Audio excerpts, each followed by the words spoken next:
Welcome my dear students. আজকে একটি গুরুত্বপূর্ণ পোর্শন নিয়ে তোমাদের সঙ্গে আলোচনা করব। অর্থাৎ আজকের আলোচনার বিষয়বস্তু হলো সমযোজী অণুর গঠনাকৃতি ও ভেসপার থিওরি। এই সমযোজী অণুর গঠনাকৃতি সম্পর্কে আমরা প্রিভিয়াসলি একটা ধারণা আমরা পেয়েছি। সেটা কোথায় পেয়েছি? ভিভিটি বা ভ্যালেন্স বন্ড থিওরি এবং হাইব্রিডাইজেশন থেকে। কিন্তু পরবর্তীকালে 1957 বিজ্ঞানী নাইলহুড এবং গিলেস্পি এরা দুজন মিলে একটা অণুর গঠনাকৃতি সম্পর্কে ধারণা দিলেন। শুধু গঠনাকৃতি নয়, কারেক্টেড বন্ড অ্যাঙ্গেল বা বন্ধন কোণ সম্পর্কে আমরা ধারণা পাই। অর্থাৎ ওনারা এসে কি করলেন? সিজিক এবং পায়েলের তত্ত্বের আরো উন্নতি সাধন করলেন এবং মডিফাইড করে যে নতুন থিওরির উদ্ভাবনা ঘটালেন সেটিই হলো ভেসপার থিওরি বা ভ্যালেন্সেল ইলেকট্রন পেয়ার রিপালশন থিওরি। তো এই যে থিওরি, নতুন থিওরি, এই থিওরি নিয়ে আজকের আলোচনা। অর্থাৎ এই থিওরি থেকে আমরা সঠিক একটি অণুর গঠনাকৃতি, তার সঙ্গে বন্ধন কোণ সম্পর্কে জানব। আগেও জেনেছি, ওটাকে মডিফাই করে কারেক্টেড করে আজকে নতুন রূপে জানব। এই ভেসপার থিওরি কতগুলো সূত্রের সমন্বয়ে গঠিত। এই সূত্রগুলো নিয়ে আজকে আমরা আলোচনা করব। 1 নম্বর সূত্র কি? সমযোজী অণুর গঠনাকৃতি কেন্দ্রীয় পরমাণুর সঙ্গে যুক্ত লোন পেয়ার এবং বন্ড পেয়ার সংখ্যার উপর নির্ভর করে।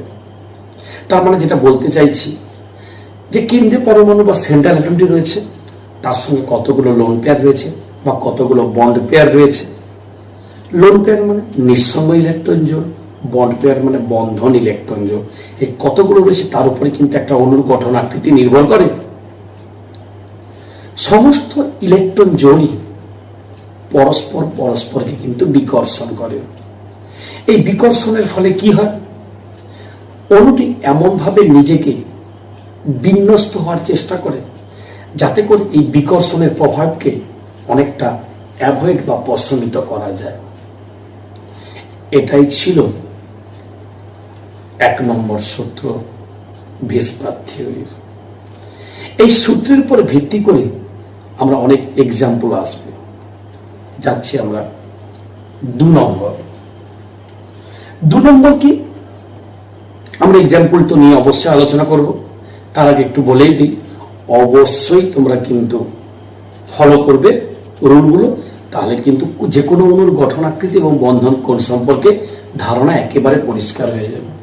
তাহলে চলো চাই দ্বিতীয় সূত্র। একটা লোন পেয়ার একটা বন্ড পেয়ারের তুলনায় কেন্দ্রীয় পরমাণু অধিক নিকটবর্তী হয়, এই লোন পেয়ারটি মধ্যে বেশি বিকর্ষণ বল কার্যকরী হয়। তাই এই লোন পেয়ার বন্ড পেয়ারের মধ্যে যে বিকর্ষণ বল কার্যকরী হয় তার যদি একটা সঠিক ক্রম বা অর্ডার বের করি, তাহলে আমরা দাঁড়াবে lone pair greater than lone pair bond pair greater than bond pair, যেখানে এলপি মানে লোন পেয়ার বা নিঃসঙ্গ ইলেকট্রন জোড়, বিপি মানে বন্ড পেয়ার বা বন্ধন ইলেকট্রন জোড়।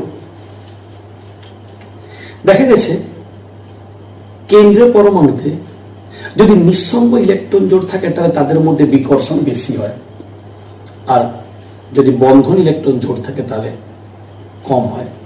কিন্তু এই বিকর্ষণের ফলে কি হয়? তাদের সুষম জ্যামিতিক আকারের পরিবর্তন বা বিকৃতি ঘটে, অর্থাৎ ডিস্টরশন ঘটে। এর ফলে কি হয়? তার গঠনাকৃতিতে যেমন প্রভাব পড়ে, সঙ্গে সঙ্গে তার বন্ধন কোণেও প্রভাব পড়ে। এই কারণের জন্যই ভেসপার থিওরির সৃষ্টি হল। তাহলে আমরা আগে যে শিখে এসেছি যে হাইব্রিডেশন sp3 হলে চতুস্থলক হয়, sp2 হলে সমতলিক বা প্ল্যানার হয়। এখন সবসময় হবে তার কোনো মানে নেই, সেটা ডিপেন্ড করবে সেখানে লোন পেয়ার কি কি আছে বা বন্ড পেয়ার কি কি আছে বা কতগুলো আছে, তাদের মধ্যে বিকর্ষণ কেমন। অনেক কিছু ফ্যাক্টরের উপর। আমি প্রথমে যে এক্সাম্পলটা নিয়ে তোমাদের সঙ্গে আলোচনা করব, সেখানে দেখাবো যে বিকর্ষণের প্রভাব কম, লোন পেয়ার নেই, শুধুমাত্র বন্ড পেয়ার। আর আমরা জানি বন্ড পেয়ারের মধ্যে রিপালশন খুবই কম, তাই কি হয়, স্বাভাবিক মান, স্বাভাবিক স্ট্রাকচার সবই হয়। কিন্তু যখন লোন পেয়ার বা বন্ড পেয়ার চলে আসবে তখন কিন্তু চেঞ্জ হয়ে যাবে। দেখাচ্ছি, তাহলে আমরা যাই এক্সাম্পল। আমরা আবার পরে রুলে আসবো, তার আগে কিছু এক্সাম্পল করি। তো প্রথম এক্সাম্পল হলো কি, মিথেন। এই মিথেনের গঠন নিয়ে আমরা এখন আলোচনা করব। অলরেডি প্রিভিয়াস ভিডিওতে তোমাদের আমি বলেছি যে এর কার্বনের হাইব্রিডাইজেশন হয় sp3, শিখিয়েছি তোমাদেরকে আমি। যারা দেখোনি তারা অবশ্যই প্রিভিয়াস ভিডিওটা দেখে নিও, দেখে নিলে তোমরা জেনেই যাবে সেটা sp3। তাহলে sp3 হলে কি হয়,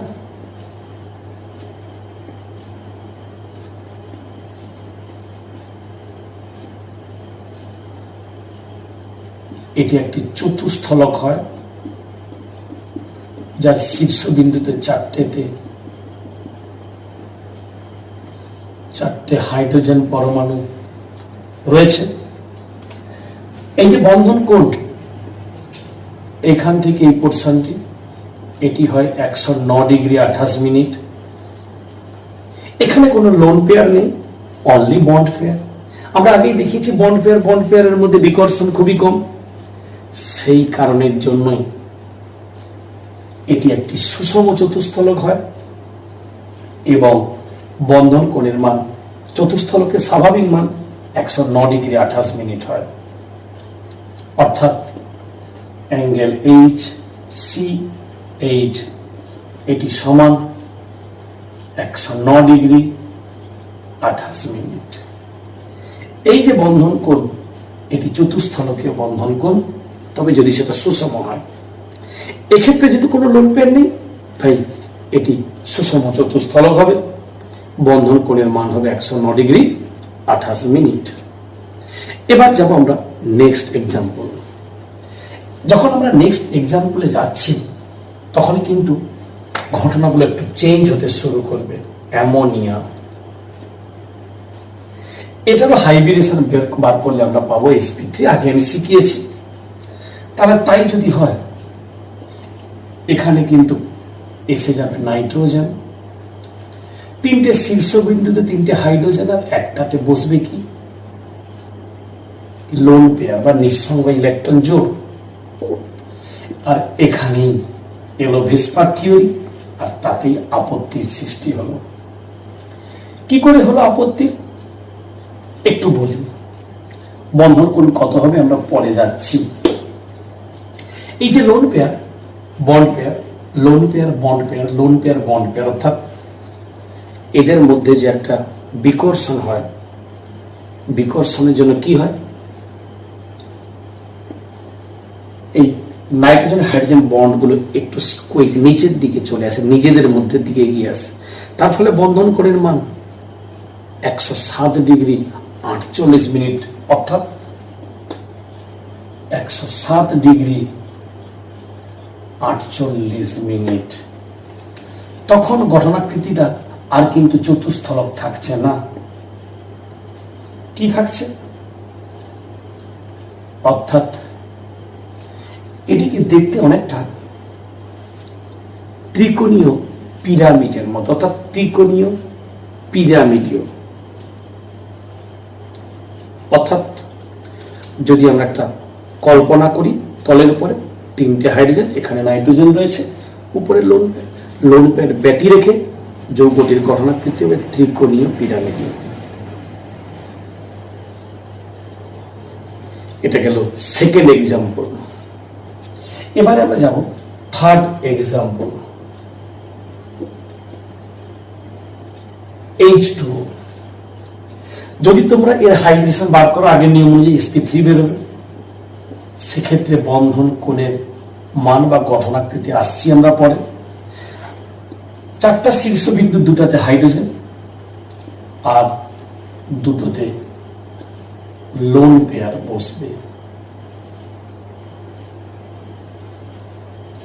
বন্ধন কোণের মান চেঞ্জ তো অবশ্যই হবে।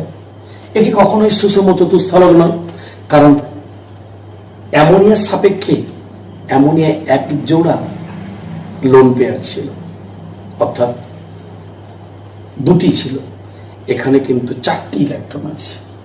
তাহলে এই যে লোন পেয়ার রয়েছে, তাহলে লোন পেয়ারের রিপালশনটা এখানে বেশি হবে, তাই বন্ধন কোণের মান আরো সংকুচিত হবে এবং কমে গিয়ে 104 ডিগ্রি 28 মিনিট হবে।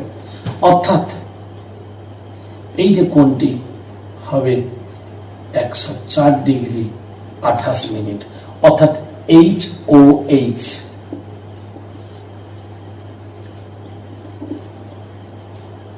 104 ডিগ্রি 28 মিনিট। তাহলে এই যে দাঁড়াচ্ছে বন্ধন কোণের মানটা কমে গিয়ে, তাহলে এখন এর গঠনাকৃতি কি বলবো? একে কি চতুস্থলক বলবো? না, এটি চতুস্থলকটি বিকৃত হবে। হওয়ার পর লোন পেয়ার ব্যতি রেখে স্ট্রাকচারটি দাঁড়াচ্ছে কি রকম? মনে হচ্ছে এটি কৌণিক বা ভি সেট, ভি অর্থাৎ ভি আকৃতি বিশিষ্ট বা কৌণিক। তাহলে এই হলো আমাদের H2O বা জলের গঠনাকৃতি, অর্থাৎ আমরা রুল 2 পর্যন্ত করলাম। এখন আমরা যাব 3 নম্বর রুল। 3 নম্বর রুলে কি রয়েছে? আমরা জানি সমযোজীয় অণুর মধ্যে একটা কেন্দ্রীয় পরমাণু আর সঙ্গে রয়েছে প্রান্তীয় পরমাণু। এই কেন্দ্রীয় পরমাণু প্রান্তীয় পরমাণুর মধ্যে ইলেকট্রন নেগেটিভিটির পার্থক্য থাকলে, অর্থাৎ যদি দেখা যায় কেন্দ্রীয় পরমাণুর তুলনায় প্রান্তীয় পরমাণুর তড়িৎ ঋণাত্মকতা বা ইলেকট্রন নেগেটিভিটি বেশি, তখন কি করে? প্রান্তীয় পরমাণুগুলি বন্ধন ইলেকট্রন জোড়কে নিজের দিকে টানতে শুরু করে। তার ফলে কি হয়? বন্ধন ইলেকট্রন জোড়ের মধ্যে যে বিকর্ষণ হ্রাস পায়, ফলে বন্ধন কোণ কিন্তু হ্রাস পায়। অবশ্যই এক্সাম্পল দিয়ে বোঝানোর চেষ্টা করছি। আমরা নিচ্ছি অ্যামোনিয়া আর NF3। অ্যামোনিয়া 107 ডিগ্রি 48 মিনিট আর এটি 102 ডিগ্রি 29 মিনিট। তাই এই যে বন্ধন কোণের মান চেঞ্জ হলো, গঠনাকৃতি কিন্তু দুজনের একই, কারণ দুই ক্ষেত্রে কেন্দ্রীয় পরমাণু একই আর প্রান্তীয় পরমাণুগুলি চেঞ্জ হলেও দুজনেই কিন্তু ত্রিকোণীয় দ্বিপিরামিডীয়। তাহলে গঠনাকৃতিতে পার্থক্য না থাকলেও বন্ধন কোণের মধ্যে পার্থক্য রয়েছে। এই বন্ধন কোণের পার্থক্যের কারণ কিন্তু ইলেকট্রোনেগেটিভিটি। নর্মালি ফ্লোরিন হচ্ছে মোর ইলেকট্রোনেগেটিভ দেন হাইড্রোজেন, অনেকখানি ডিফারেন্স। ফলে ফ্লোরিন কি করে? ইলেকট্রনটি যদি নিজের দিকে টানতে শুরু করে, তখন কি ঘটনা দাঁড়ায়? বন্ড পেয়ারের মধ্যে রিপালশন কমে যায়, ফলে কেন্দ্রীয় পরমাণু থেকে দূরে সরে যায় ইলেকট্রন ডেনসিটি, তাই বিকর্ষণ বল কমে যায়, তাই বন্ধন কোণও কমবে। তাই দেখা গেছে 107 ডিগ্রি 48 মিনিট থেকে আরো কমে গিয়ে 102 ডিগ্রি 29 মিনিট হচ্ছে। সিমিলার এক্সাম্পল আমরা চাইলে নিতে পারি। সিমিলার এক্সাম্পল অর্থাৎ একই টাইপের ওই তড়িৎ ঋণাত্মকতা দিয়ে এক্সপ্লানেশন করা যাবে। F2O, H2O এবং Cl2O, অর্থাৎ আবার বলছি F2O, H2O, Cl2O। হিসাব কি বলছে? বন্ধন কোণের মান দেখো, কেন্দ্রীয় পরমাণু প্রতি ক্ষেত্রেই অক্সিজেন, কখনো ফ্লোরিন, প্রান্তীয় পরমাণুতে কখনো হাইড্রোজেন। তাহলে যখন যত তড়িৎ ঋণাত্মক পরমাণু থাকবে প্রান্তীয় হিসাবে, সেক্ষেত্রে বন্ধন কোণের মান অবশ্যই হ্রাস পাবে। তাহলে হ্রাস পেলে এই মান কমে গিয়ে এটাই হবে। কিন্তু একটা সমস্যা রয়েছে এখানে। Cl2O ক্ষেত্রে দেখা গেছে এই মান 111 ডিগ্রি।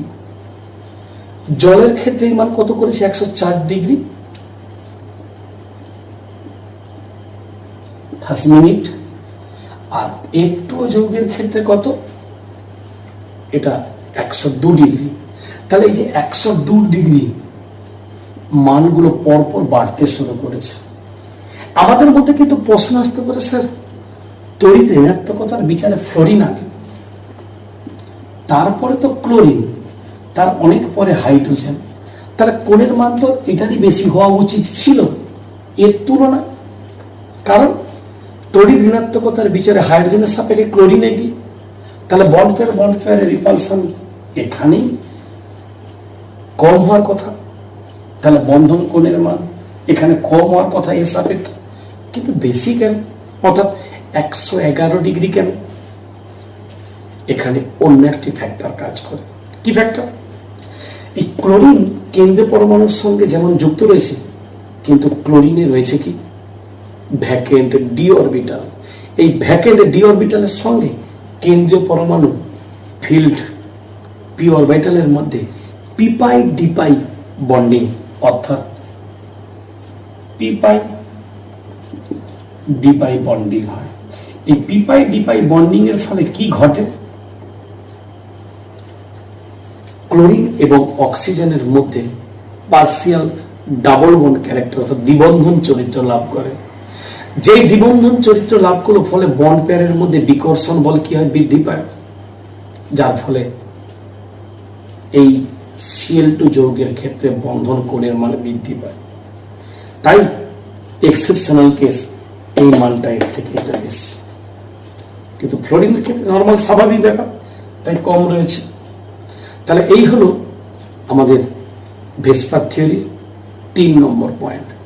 কি বোঝা যাচ্ছে তো? অসুবিধা হলে অবশ্যই কমেন্টে জানাবেন। আমি চেষ্টা করছি তোমাদের যতটা সহজ করে বোঝানো যায়। কমেন্ট কিন্তু চাই কেমন হচ্ছে পড়ানো। চলো আমরা যাই পরের রুল, অর্থাৎ 4 অর্থাৎ 4র্থ নম্বর রুলে কি রয়েছে? এখানেও রয়েছে তড়িৎ ঋণাত্মকতার ব্যাপার, শুধু পার্থক্য একটাই। সেখানে কি ছিল, এর প্রিভিয়াসটাতে কেন্দ্রীয় পরমাণু থেকে প্রান্তীয় পরমাণু তড়িৎ ঋণাত্মকতা বেশি, এখানে উল্টো। কোন সমযোজী যৌগের অণুতে যদি প্রান্তীয় পরমাণুর তুলনায় কেন্দ্রীয় পরমাণুর তড়িৎ ঋণাত্মকতা বেশি হয়, তখন বন্ড পেয়ার এবং বন্ড পেয়ারের মধ্যে বিকর্ষণ বল অবভিয়াসলি বাড়বে, কারণ কেন্দ্রীয় পরমাণু যেহেতু তড়িৎ ঋণাত্মকতা বেশি, ফলে বিকর্ষণ বেড়ে যাওয়ায় বন্ধন কোণের মান বাড়বে। এরকম চাইলে আমরা এক্সাম্পল অবশ্যই নিতে পারি। আমরা দুটো এক্সাম্পল নিচ্ছি, H2O আর H2S। এখানে কেন্দ্রীয় পরমাণু দুটি আলাদা, একটা অক্সিজেন একটা সালফার। এর তো বন্ধন কোণ আমরা জানি 104 ডিগ্রি 28 মিনিট। আর H2S এর ক্ষেত্রে কি হবে? নর্মালি দেখা গেছে এই যে H2S এর ক্ষেত্রে মানটা 92 ডিগ্রি 12 মিনিট হয়। তাহলে যদি 92 ডিগ্রি 12 মিনিট হয়, তাহলে এই মান বেশি হবে। এখন প্রশ্ন হচ্ছে কেন? না, তার কারণ দুজনের গঠনাকৃতি একই রকম, কিন্তু অক্সিজেনের তুলনায় সালফারের তড়িৎ ঋণাত্মকতা কম। তাহলে অক্সিজেন মোর ইলেকট্রন নেগেটিভ বলে বন্ডিং ইলেকট্রন জোড়কে নিজের দিকে টানতে শুরু করে। ফলে নিজের দিকে যদি টানতে শুরু করে, তাহলে বন্ড পেয়ারের মধ্যে রিপালশন হবে, ফলে বন্ধন কোণের মান বাড়বে। তাই 104 ডিগ্রি 28 মিনিট হচ্ছে।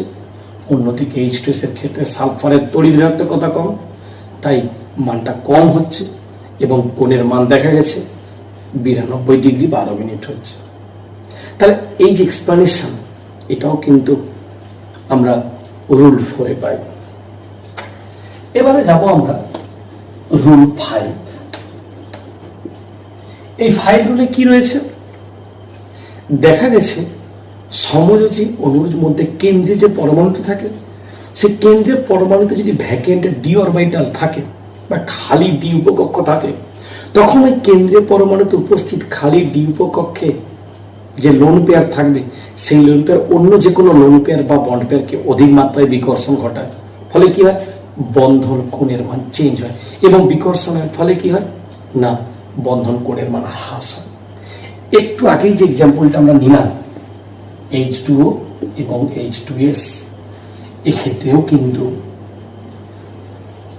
এই এক্সপ্লেনেশন দিয়ে এটাকে ব্যাখ্যা করা যায়। যদি আমরা তড়িৎ ঋণাত্মকতা দিয়ে ব্যাখ্যা করেছি, এটা দিয়েও করা যায়, কারণ এখানে কেন্দ্রীয় পরমাণুকে সালফার অক্সিজেন দুজনের গঠনাকৃতি সেম, কিন্তু বন্ধন কোণ আলাদা। কেন না, সালফার পরমাণুটি ভ্যাকেন্টে ডি অরবিটাল রয়েছে, তাই ও ক্ষেত্রে যে লোন পেয়ারটি থাকে সেটি অন্য লোন পেয়ার বা বন্ড পেয়ারকে অধিক মাত্রায় বিকর্ষণ ঘটায়, ফলে বন্ধন কোণের মান হ্রাস হয়। তাই দেখা গেছে H2S এর ক্ষেত্রে বন্ধন কোণের মান এক্ষুনি বললাম 92 ডিগ্রি 12 মিনিট, আবার জলের ক্ষেত্রে সেই মানটা 104 ডিগ্রি 28 মিনিট। তাহলে আমরা ওটা বাদেও আমরা আরো একটা এক্সাম্পল নিতে পারি চাইলে, অ্যামোনিয়া এবং ফসফিন। অ্যামোনিয়া ফসফিনের ক্ষেত্রে দুজনের গঠনাকৃতি হুবহু সেম, কিন্তু বন্ধন কোণের মান পরিবর্তিত। এক্ষেত্রে বন্ধন কোণের মান 107 ডিগ্রি 48 মিনিট, আর এক্ষেত্রে কত, অর্থাৎ ফসফিনের ক্ষেত্রে দেখা গেছে 94 ডিগ্রি। এই যে ফসফিনের ক্ষেত্রে 94 ডিগ্রি, এর জন্য মানটা কম হচ্ছে। কেন, এখানে কেন্দ্রীয় পরমাণু ফসফরাস, ফসফরাসের খালি ডি অরবিটাল রয়েছে, তাই উপস্থিত লোন পেয়ার অন্য লোন পেয়ার বা বন্ড পেয়ারকে অধিক মাত্রায় বিকর্ষণ ঘটায়, তার ফলে বন্ধন কোণের মান হ্রাস পায়, সেজন্য এর মান কম, এর মান বেশি। আমি আবারও বললাম যে যদি এই যে আলোচনা করছি, আমি চেষ্টা করছি তোমাদেরকে যতটা সম্ভব ভালো করে বোঝানোর, তো কেমন হচ্ছে আমি কিন্তু সকলের কাছ থেকে কমেন্ট চাই যে স্যার এটা করলে আরো ভালো হতো। অবশ্যই কোনো পরামর্শ থাকলে বলতেই পারো, তবে চেষ্টা করব আরো এই অংশটা যে রয়েছে কিছুটা আমরা ডিটেলস করার। তাহলে আমরা সমস্ত রুলগুলো প্রায় জেনেই নিলাম। এবারে যাব আমরা বেশ কিছু এক্সাম্পল। এক্সাম্পলের মধ্যে আমরা কি যাব একটা একটা করে। তাহলে আপাতত পক্ষে আমরা যেগুলো করলাম রুল সহ এক্সাম্পল দিয়ে বোঝানো হলো।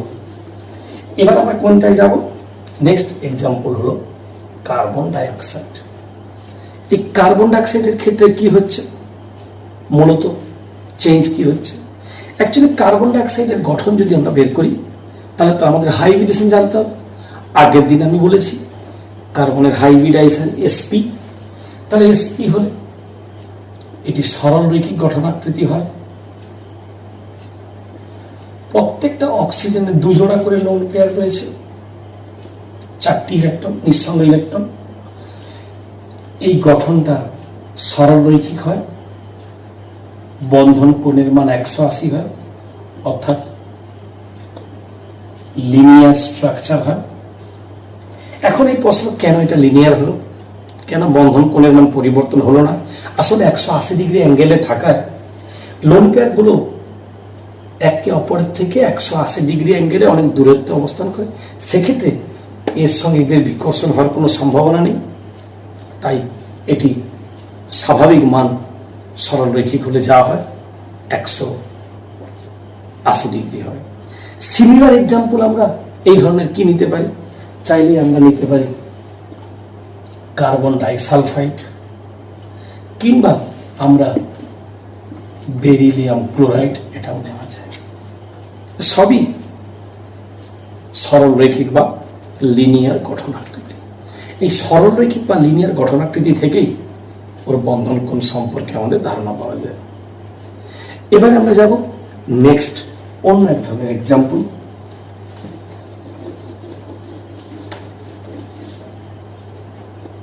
Boron trifluoride. এই যে বোরন ট্রাইফ্লোরাইড, এটা যদি হাইব্রিডাইজেশন আমরা করি তাহলে sp2 দাঁড়াবে। sp2 হলে আগের দিন দেখিয়েছি বন্ধন কোণের মান হয় 120 ডিগ্রি, প্রতি ক্ষেত্রে ফ্লোরিন রয়েছে, তাই স্বাভাবিক মান যা দাঁড়ায় তাই হয়, একে বলা হয় ত্রিকোণীয় সমতলী, ট্রাইগোনাল প্ল্যানার।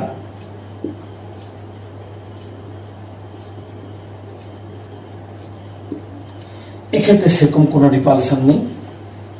এক্ষেত্রে যে বন্ড পেয়ার রয়েছে তারা একে অপরের থেকে 120 ডিগ্রি অ্যাঙ্গেলে অবস্থান করছে, তাই সেক্ষেত্রে বিকর্ষণ বল তেমন কার্যকরী হয় না। তাছাড়া এমনিতেই বন্ড পেয়ারের মধ্যে কম হয়, সেই কারণের জন্যই স্বাভাবিক মান অর্থাৎ 120 ডিগ্রি হয়। এরকম সিমিলার এক্সাম্পল কি হতে পারে, অর্থাৎ এই বোরন ট্রাইফ্লোরাইডের মতো যে কোনো মূলক হতে পারে, যেমন CO3 কার্বনের মূলক আগের দিন করিয়েছি, কিংবা নাইট্রেট মূলক।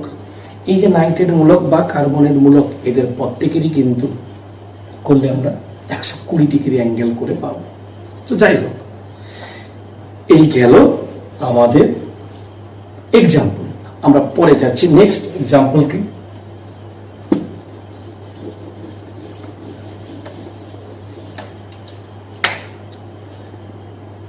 PCl5 phosphorus pentachloride.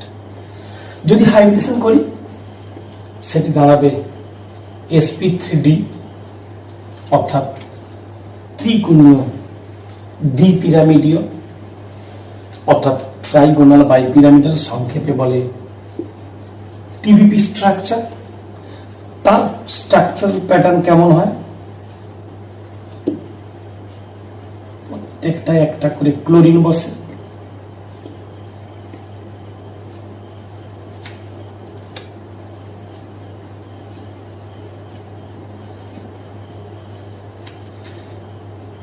ব্ল্যাক লেখাগুলি মূলত bond,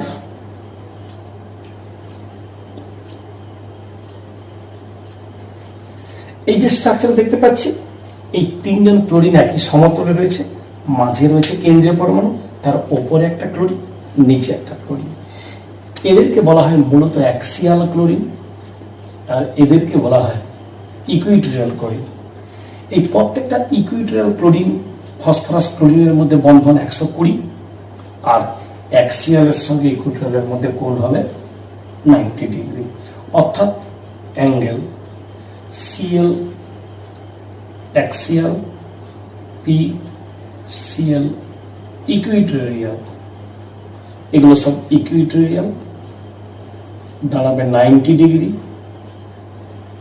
chlorine equatorial, P chlorine equatorial, এটা দাঁড়াবে 120 ডিগ্রি।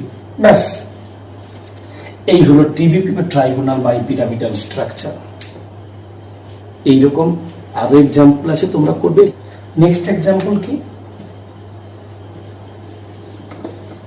SF4, অ্যাকচুয়ালি সালফার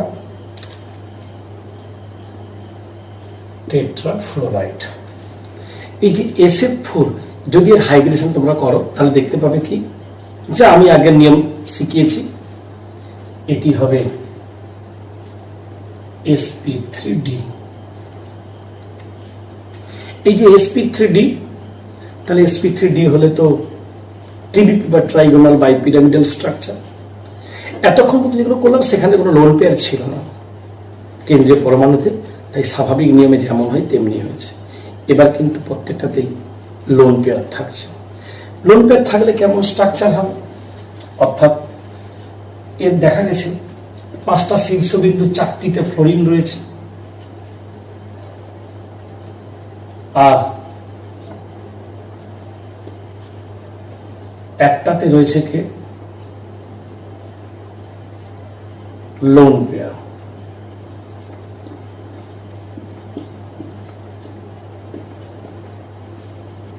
ব্যাস, তাহলে লোন পেয়ার ব্যতি রেখে আমাদের স্ট্রাকচার তো অবশ্যই বলতেই হবে।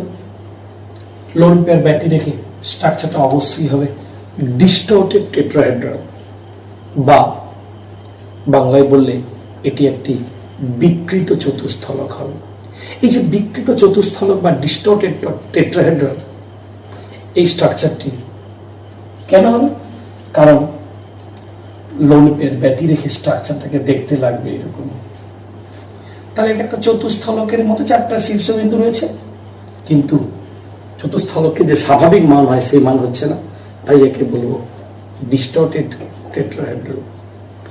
এই মানগুলো কত হয় দেখা গেছে, এই যে মানটি যেটা 90 হওয়ার কথা ছিল, এটা 89 ডিগ্রি, আর এই মানটা কত হয় নর্মালি 180 হয়, দেখা গেছে 177 ডিগ্রি এটা হচ্ছে, আর এই মানটা 120 হওয়ার কথা 101 ডিগ্রি। তাহলে এই যে চেঞ্জ হচ্ছে, এই জন্যই একে বলে ডিস্টর্টেড টেট্রাহেড্রাল বা বিকৃত চতুস্থলক। সিমিলার এক্সাম্পল কি হতে পারে, টেলুরিয়াম টেট্রাক্লোরাইড, একই রকম স্ট্রাকচার আসবে। তাহলে নেক্সট আমরা যাব পরের আরো এক্সাম্পলে আমরা যাচ্ছি। Cl3, এখানে কেন্দ্রীয় পরমাণুকে ক্লোরিন, ওর সঙ্গে থাকছে তিনটে শীর্ষবিন্দু, আর উপরে একটি নিচে একটি, এ দুটোতে লোন পেয়ার। লোন পেয়ার ছাড়া স্ট্রাকচারটিকে দেখতে কেমন লাগছে? অনেকটা টি শেপ বলা যেতে পারে। বন্ধন কোণের মান 87°29' কোণটা, যে মানটা হওয়া উচিত ছিল 90, এটা হয় 87°29'। তার মানে একে বলবো টি শেপ। সিমিলার এক্সাম্পল কি হতে পারে? XeOF2, এই যৌগের ক্ষেত্রে একই রকম স্ট্রাকচার আমরা পাবো, টি শেপ বা টি আকৃতি বিশিষ্ট। নেক্সট এক্সাম্পল,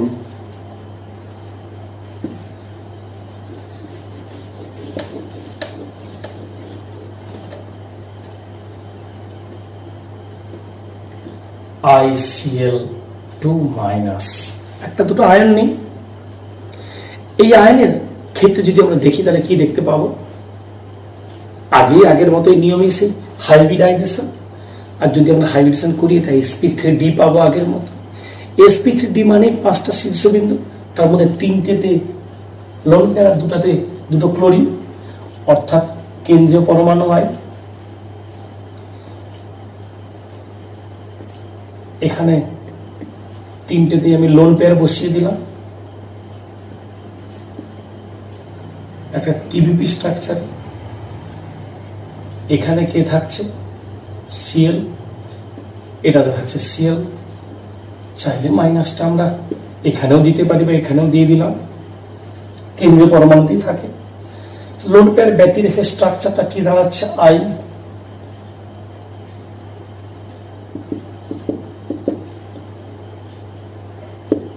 অর্থাৎ সরল রৈখিক বা লিনিয়ার স্ট্রাকচার। দেখা গেছে কোনটার মান 180°, তার মানে এটি সরল রৈখিক বা লিনিয়ার। সিমিলার এক্সাম্পল কি হতে পারে? তোমরা বাড়িতে করতে পারো I3-। ট্রাই করো, অবশ্যই পারবে। একই টাইপের হাইব্রিডেশন হলে স্ট্রাকচার হয়ে যাবে। নেক্সট এক্সাম্পল আমরা যাব কি? IF5। IF5 এর স্ট্রাকচার ক্ষেত্রে কেমন আসতে পারে?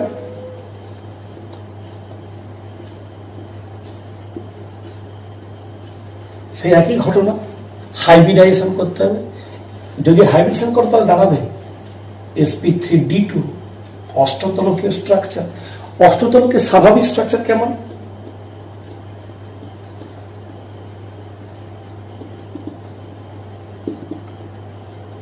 এই 6টা শীর্ষবিন্দু থাকে, তার মধ্যে 5টাতে 5টা ফ্লোরিন,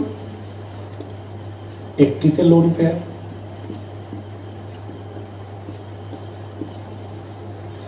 যদি এগুলোকে আমরা আস্তে আস্তে করে জুড়ে দিই বোঝার সুবিধার্থে, তাহলে স্ট্রাকচারটা কিন্তু অষ্টতলকীয় হবে না। হাইব্রিডেশন কিন্তু sp3d2, এটি হবে স্কোয়ার পিরামিডাল বা বর্গ পিরামিডীয়, অর্থাৎ এটি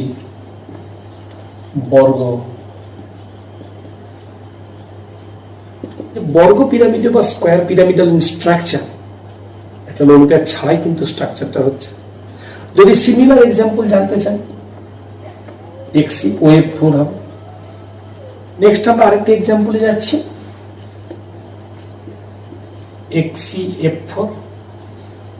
এর স্ট্রাকচার কি করে করব? যদি হাইব্রিডেশন করা হয় তাহলে অবশ্যই বেরোবে sp3d2, অর্থাৎ অষ্টতলকীয়। কিন্তু অষ্টতলকীয় হলেও 6টি শীর্ষবিন্দুর মধ্যে 4টি শীর্ষবিন্দুতে 4টি ফ্লোরিন বসবে,